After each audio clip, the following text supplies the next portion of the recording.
Hi everybody, my name is Sarah House. I am the daughter of John House, who a lot of you know as the duck stamp artist. My family gets a lot of questions about what my dad's been up to at the studio, and he's a pretty private guy. So today I'm going to bring you with, we're going to go to his studio. He just finished a portrait on a dog named Chester, and he's going to kind of walk you through and show you what it takes to get the dog from point A to Z. So stay tuned.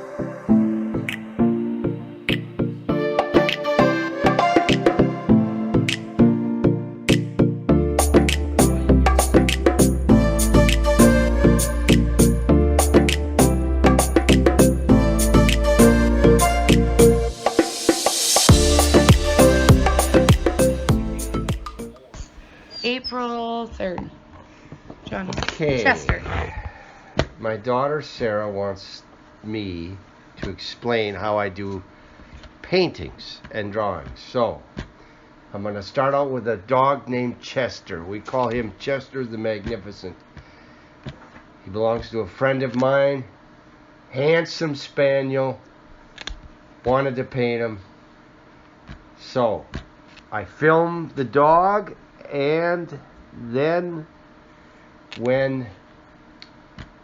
once he's filmed, film is not always faithful to true color in real life and in real light. So I follow up the film session with a color capture with real paint.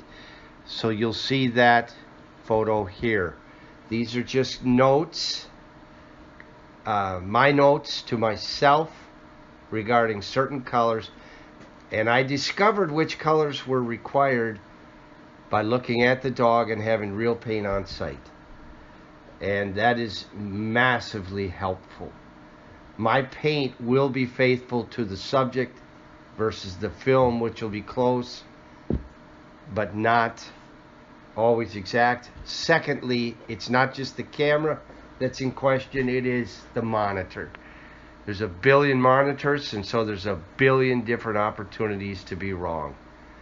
So my color capture is really, really important to me.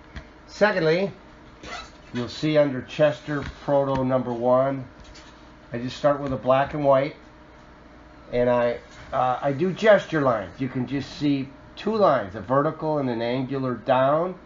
These are just the sweep of the subject. Bang, bang. Nothing complicated.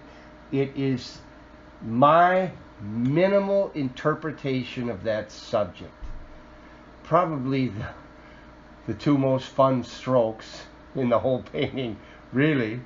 After that, the work starts. Okay, Proto number 2, just bringing in some masses.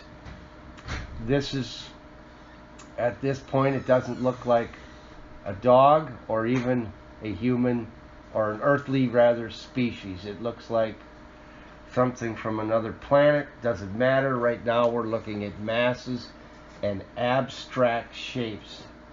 That is something that young artists fail on often. They go too detailed too soon. You have to stay abstract at first. Detail comes later. Proto number 3, just more masses, a little more development. Nothing detailed, as you can see. Chunks, pieces.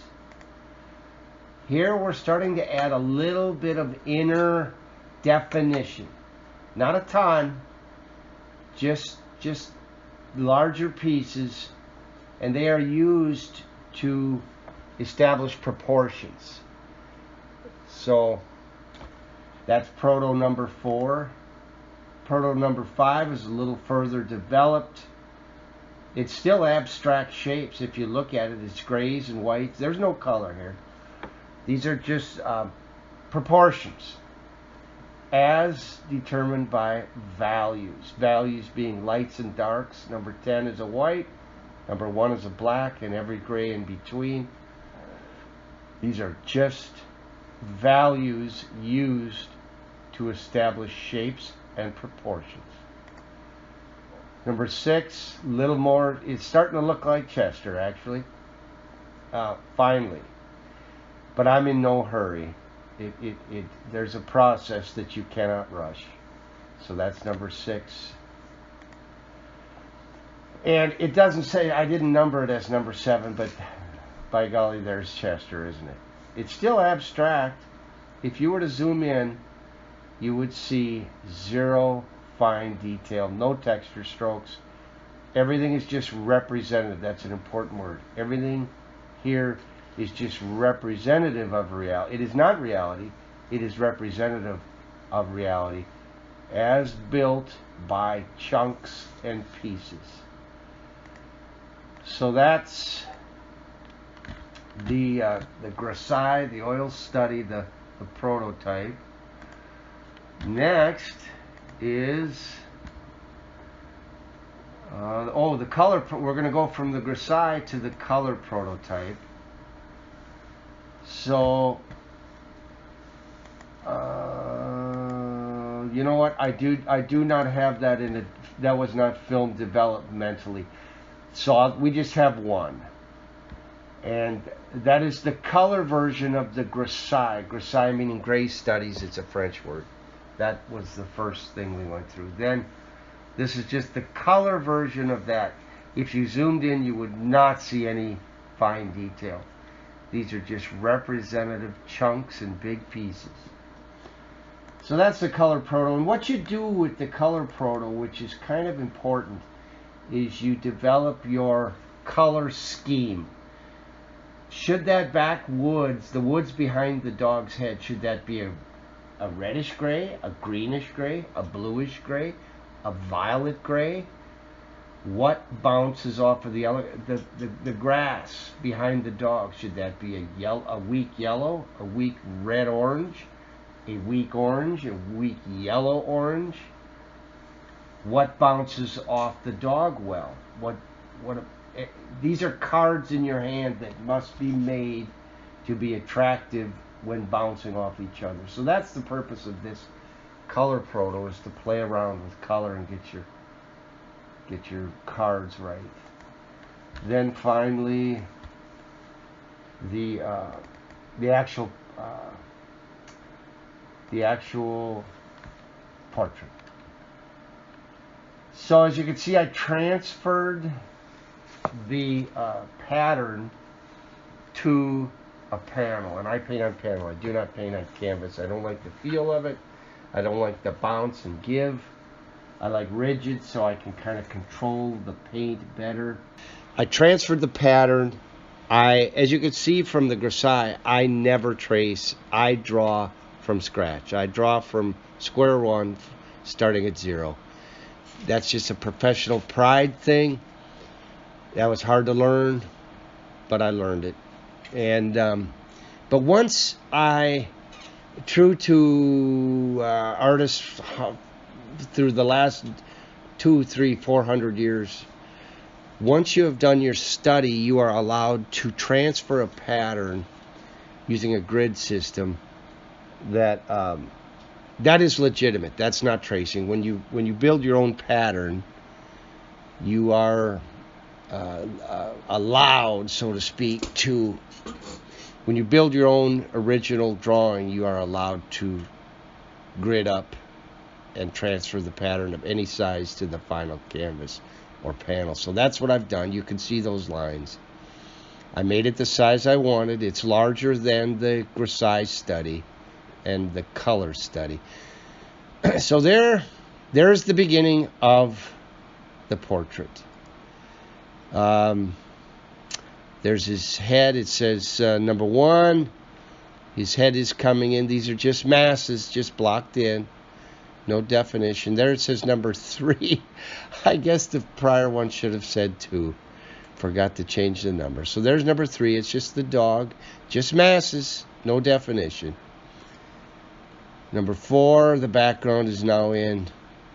Number 5, everything got a second coat.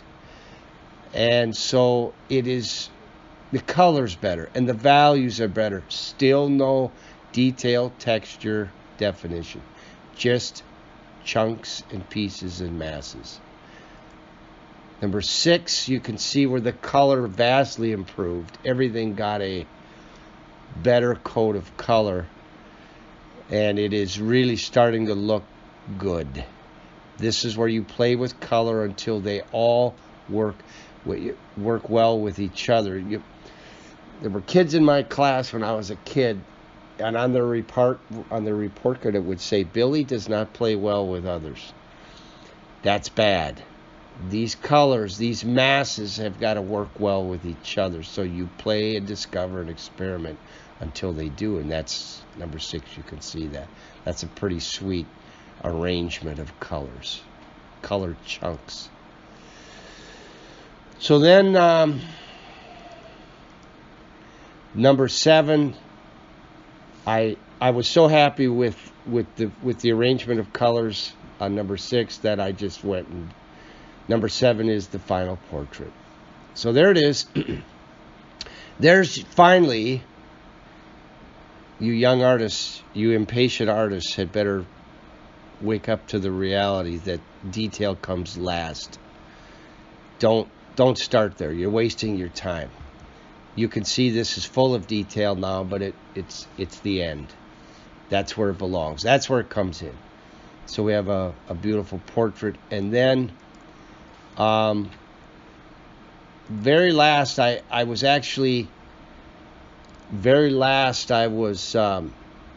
cleaning up. I was actually cleaning my palette up, cleaning my brushes, scraping the paint off my glass palette, and I looked back and there was these 3, the grisaille, the color study, and the final portrait. Total coincidence, unplanned. There they were, so I took a shot of that. So there's the 3 from beginning to end. So that was a neat accident. So that's it. That's Chester the Magnificent, painted. Oh gosh, this was stretched over a couple years, but he was finished the very like April 1st or 2nd, I guess April 1st, and the 2nd, the morning of the 2nd, I just wanted to bring his irises up, just a whisker, so I did. Just a weak orange. I brought his irises up, just a quarter of a click. So that's it. He's done. Showed the owner. He was thrilled. The end. How long does something like this take you from start to finish? 1 month, 1 year? The grisaille, you don't get paid for. The color study, you don't get paid for. The portrait is maybe 50 hours, give or take. Give or take 50 hours. Mm-hmm. And, yep. So that's it. Okay, I'm out of here.